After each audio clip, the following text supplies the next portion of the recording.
Allahu Akbar, Allahu Akbar, Allahu Akbar. Assalamualaikum warahmatullahi wabarakatuh.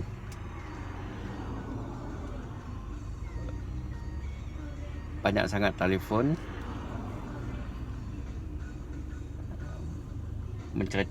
bertanya berkenaan dengan COVID-19 ni. Allahu Akbar, rasa terpanggil, rasa nak bagi sedikit pandangan lah daripada hamba yang hina ni, daripada orang biasa-biasa.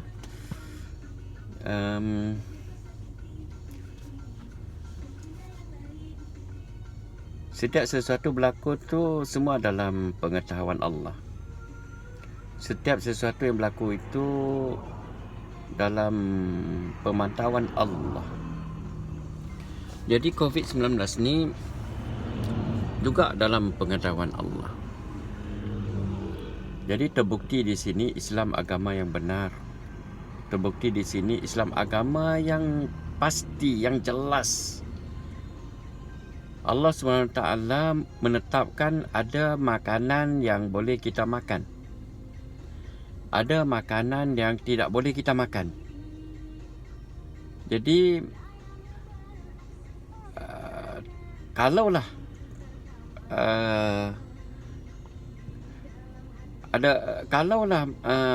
virus ini datangnya daripada pemakanan yang tidak dikawal, maksudnya pemakanan yang tak patut dimakan, maka terjadinya virus ni, yes, benar boleh berlaku.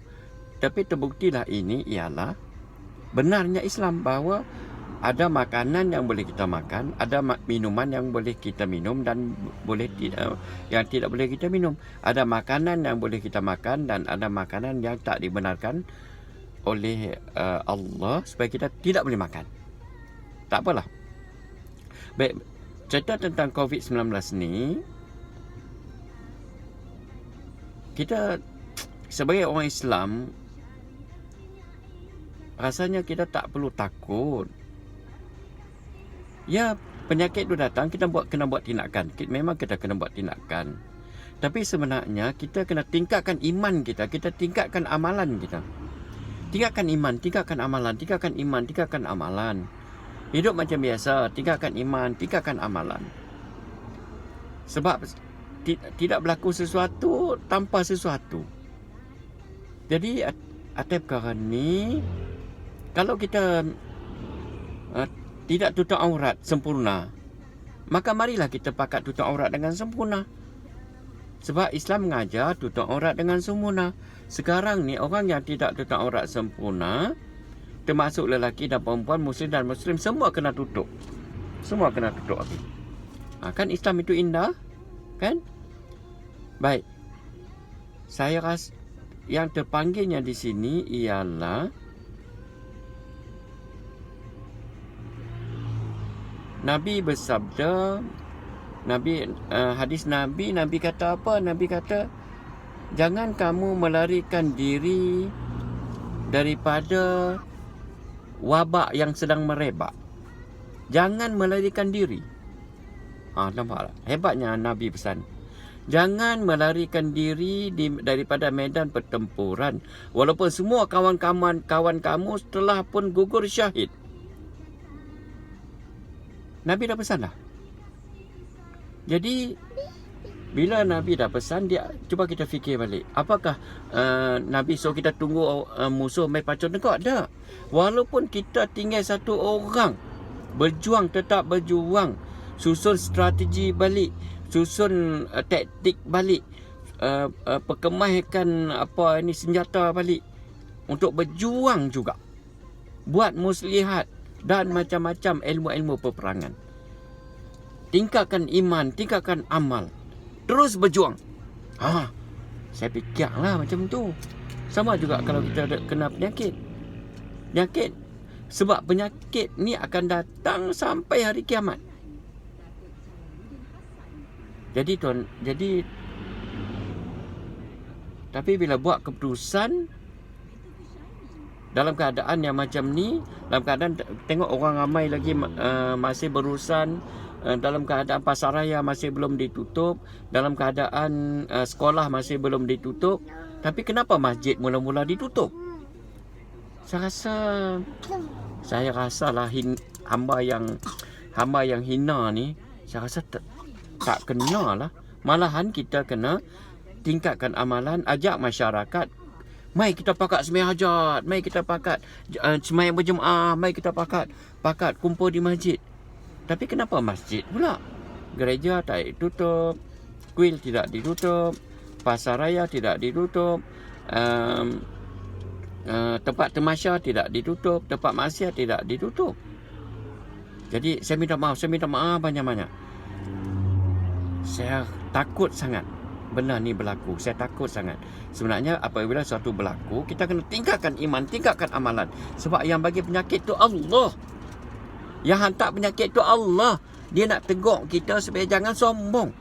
Hidup di atas muka bumi dia jangan sombong. Kalau kita ada kuasa, kita ada pemerintahan, jangan sombong. Kita takbirlah negara ini dengan meletakkan Allah dan Rasul di hadapan. Supaya tidak berlakunya rasuah, supaya tidak berlakunya penyelewengan, supaya tidak berlakunya curi-mencuri dan sebagainya. Takbirlah. Semua pemimpin, semua pergi masjid. Semua rakyat, semua pergi masjid. Saya yakin pasti ada keajaiban daripada Allah. Sekarang ni semua sibuk dengan berzikir pada Allah. Semua selawat pada Nabi, menggembirakan Allah. Semua istighfar pada Allah, hinakan diri. Kita hamba, kita banyak dosa, wahai Allah. Jadi di samping tu kita amalkan sunnah-sunnah. Sebagai contoh, dalam konteks kesihatan, buat masa sekarang ni kita amalkan madu, kita amalkan sauda. Dah terbukti, banyak dah. Hari-hari kita dapat keajaiban. Hari-hari kita nampak keajaiban sunnah ni. Sebagai contoh kemarin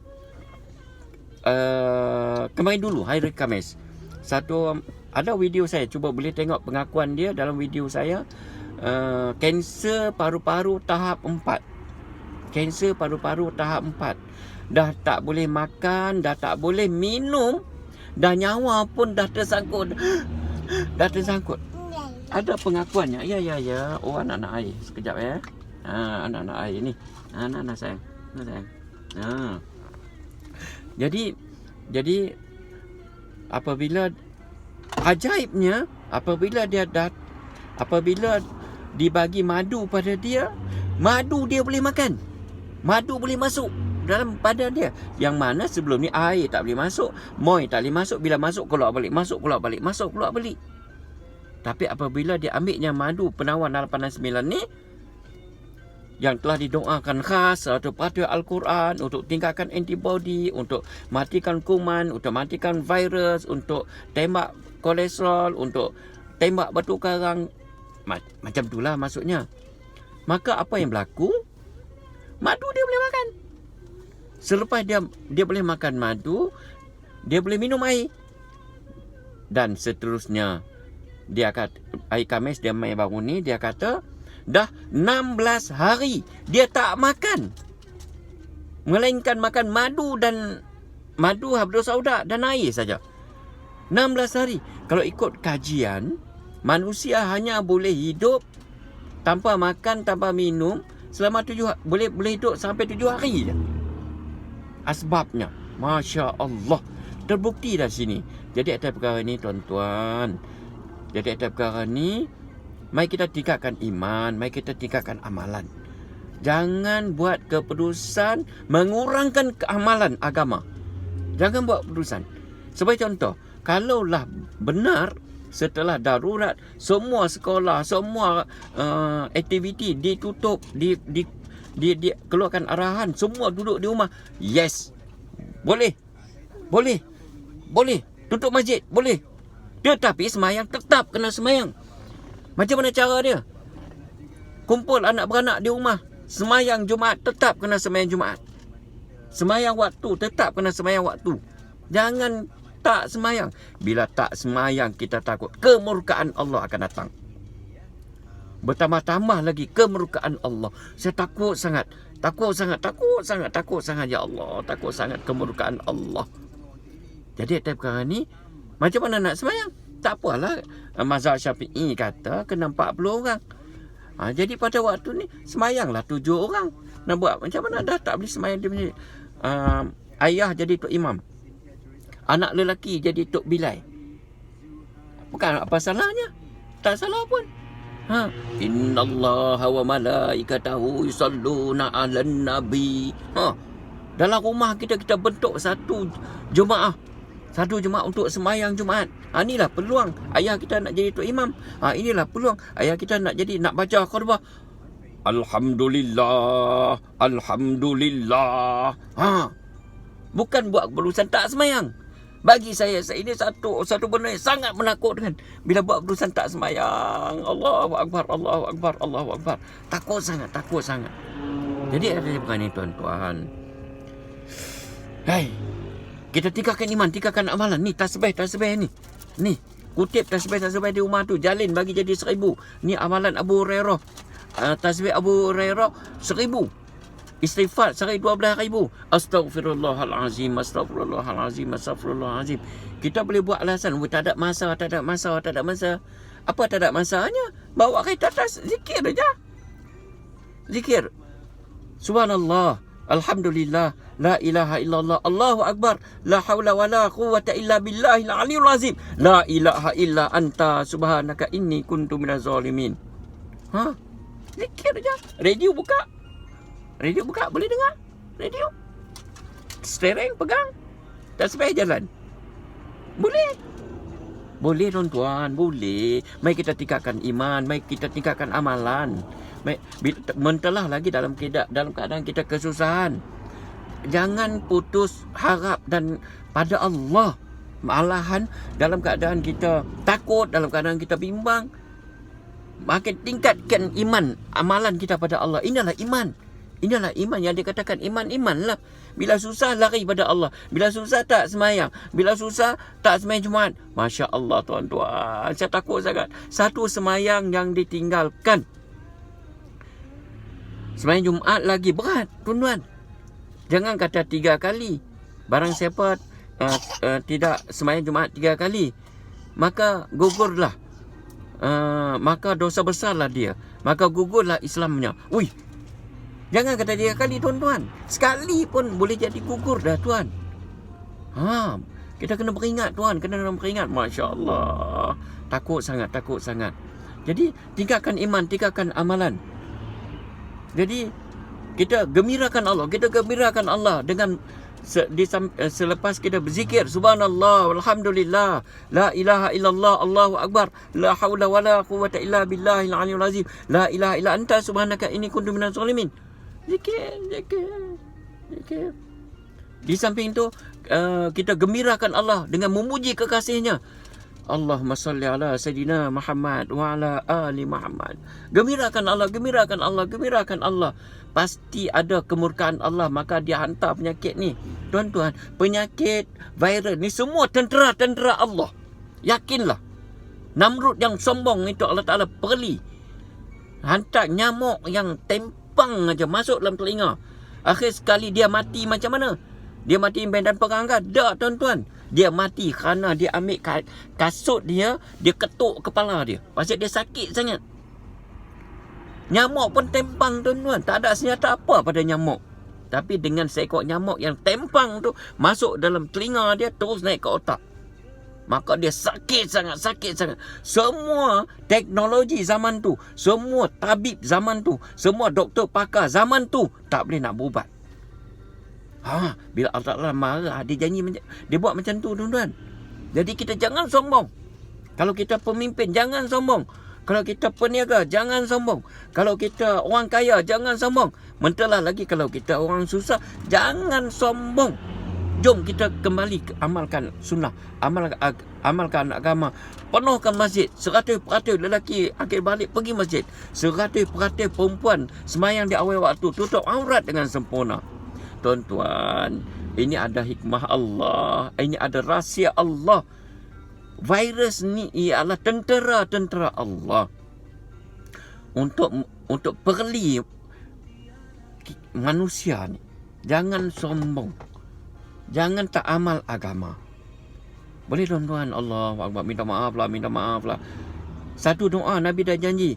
Bismillahirrahmanirrahim. La yadurru ma'asmi syai'un fil ardi wala fis sama'i wa was-sami'ul alim. Nabi janji barang siapa baca 3 kali je di pagi hari, maka dia tidak akan kena penyakit sampai ke petang.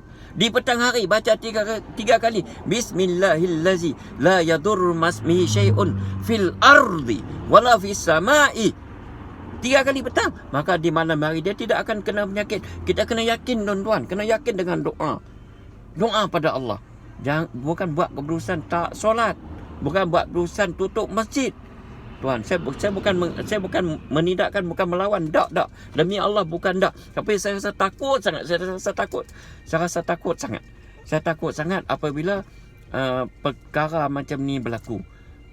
Jadi mari kita tingkatkan iman, mari kita tingkatkan amal. Ya. Cucuk. Allah, sorry. Jadi terima kasih tuan-tuan. Boleh tuan, yakinlah yang bagi manfaat Allah, yang bagi mudarat Allah. Yakinlah yang bagi penyakit Allah, yang bagi semua Allah. Mari kita amalkan sunnah, mari kita makan madu, makan saudak dan sebagainya. Boleh tuan-tuan boleh Dan kita doalah dengan Allah, tingkatkan iman, tingkatkan amalan. Tolonglah, tingkatkan iman, tingkatkan amalan. Jangan takut dengan mati. Kita orang Islam tak boleh takut dengan mati. Kita kena buat persiapan untuk mati. Sebab kampung sebenarnya kita dalam syurga. Bukan dekat Kubuk Panjang ni, bukan dekat Kampung Ga ni, bukan dekat Alostak ni, bukan dekat Malaysia ni dah. Kampung kita dalam syurga. Bukan dekat sini. Sini adalah perjalanan ke kampung sebenar kita di syurga. Kita orang Islam tak boleh takut mati. Tak boleh takut mati. Tanda orang takut mati, dia tingkatkan iman, tingkatkan amalan. Boleh tuan-tuan jadi saya minta maaf kalau ada silap. Saya minta maaf kalau ada terkasar bahasa. Saya minta maaf je. Cumanya saya nak catanya, saya takut sangat apabila keputusan dia buat. Masjid ditutup. Masya Allah. Saya bukan menidakkan, saya bukan ni, tapi saya rasa sepatutnya kita kena ajak umat masyarakat ni. Berapa ramai orang tak pergi masjid. Masya Allah. Kemarin saya pergi hari Jumaat kemarin. Saya pergi hantar isteri saya, dia ada kursus di Langkawi. Waktu tu pukul 1.45.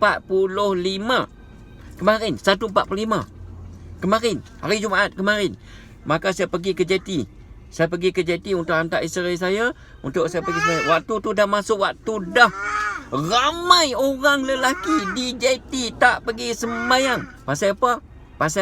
Pasal feri jalan berjalan belayar pada pukul 2.30. Pukul 2.30. Apa berlaku tuan-tuan? Allah Ta'ala perli tuan-tuan. Maka saya pergi semayang apa semua. Dah semayang Jumaat apa semua. Feri tak bergerak 2.30 tuan. Feri bergerak pukul 3.30. Jadi orang yang tak semayang Jumaat di JT Kuala Kedah kemarin tu, apa keadaan dia tuan? Jadi tuan-tuan, biar kita terlepas feri, jangan tak semayang. Biar kita tutup kedai, duit tak masuk, rezeki tak tak ada keuntungan. Biar tutup kedai, pergi semayang dulu. Yang berkatkan hidup kita ini, jaga solat. Saidina Ali pesan, jangan kamu ligan duit yang menimbun, tetapi kamu liganlah keberkatan dalam duit. Suatu hari dia akan menimbun juga. Kalau tidak berkat, hak menimbun pun akan runtuh. Sebab tak ada berkat. Tuan-tuan, minta maaf banyak-banyak. Mari kita tingkatkan iman, tingkatkan amalan. Semua pakat pegang tasbih, semua pakat tutup aurat. Waktu kerja, buat kerja tapi zikir, selawat, istighfar pada Allah. Boleh minta maaf banyak-banyak. Minta maaf kalau ada silap, kalau ada terkasar bahasa. Untuk pelanggan-pelanggan saya, teruskan makan madu dan saudak kita. Teruskan makan dengan gembira, dengan niat untuk gembirakan Allah, untuk gembirakan Nabi. Boleh tuan-tuan Boleh saya minta maaf. Assalamualaikum warahmatullahi wabarakatuh. Saya dalam perjalanan ni terpaksa berhenti saat tepi jalan ni. Banyak sangat telefon untuk tanya pandangan ni. Jadi inilah pandangan saya. yang serba lemah, serba hina dina ni. Jadi saya minta maaf kalau ada silap. Mari kita amalkan balik. Bagi pelanggan-pelanggan saya yang mengamalkan madu dan sodak saya, terima kasih. Kita tinggalkan iman, kita tinggalkan amalan, kita tinggalkan iman, tinggalkan amalan. Boleh kita jangan susah hati. Jaga solat, jaga zikir, jaga selawat. InsyaAllah dengan semua kerja buat kita untuk taat Allah, taat Nabi. Assalamualaikum warahmatullahi wabarakatuh.